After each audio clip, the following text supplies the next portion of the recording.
Well, this is the first workshop of the Spectrum Summit.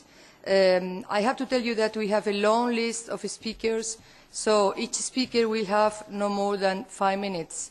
And I have to warn you that I have to be strict.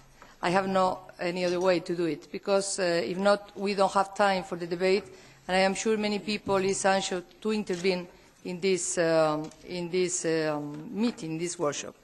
So I myself will use a few minutes, will be less minutes than the 5 that each speaker is allowed to, but yes, I would like to point out, to make some reflection on the subject we are dealing with.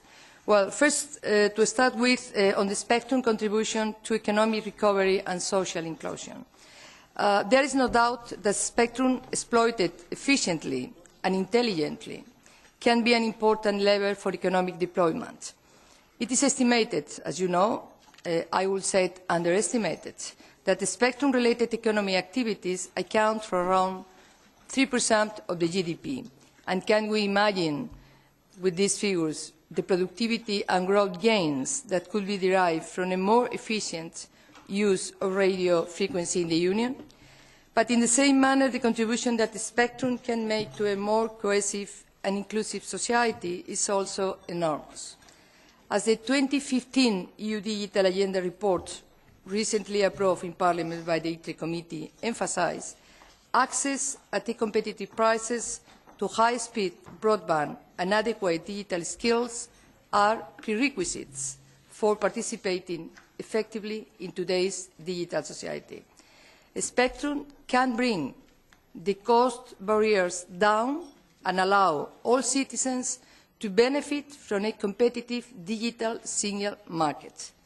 However, providers should also fulfill their promises of cheaper deployment and more competitive service provision in undeserved areas. And second, how can the EU add value to a more efficient and strategic spectrum management? Well, fragmentation of the management of access to spectrum rights limits investment and innovation, and does not allow operators and equipment manufacturers to realise economies of scale, thereby hindering the development of an internal market for electronic communications networks and services using radio spectrum. And although spectrum management remains within the competence of Member States, the recently adopted telecom package included fundamentally, at the request of Parliament, and I have to mention our colleague Mrs. Strootman that played a leading role on that, I said included the definition of an efficient and coordinated spectrum strategy in order to achieve a single European digital market. Third, how should the Union and Member States cooperate as regards spectrum policy? Well, I have to refer again to the Framework Directive. The Article 8 defines 2 main objectives. One, the coordination of policy approaches and, where appropriate, harmonisation of usage conditions of frequency bands. And second, the coordination of the interests of the EU in international organisations competent in radio spectrum matters. And in the same line, it is important to mention the multi-annual radio spectrum policy programmes, which, as you know, was proposed, I have to say, and fiercely defended by Parliament throughout the negotiation of the telecom package. And this is the first time that the proper policy and political discussions is taking place between co-legislators and on policy orientation and different objectives.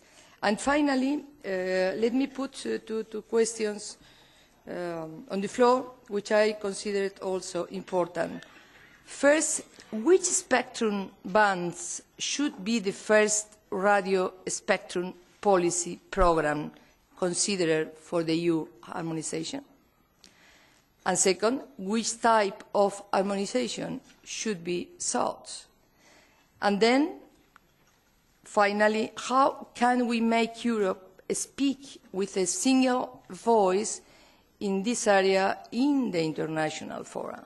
I think these three questions are relevant questions we should try to answer through this debate and the coming ones in the future. So, that's all. Thank you very much. And now I would like to give the floor to our first speaker, which is the Member of Parliament, Mr. Hochmark.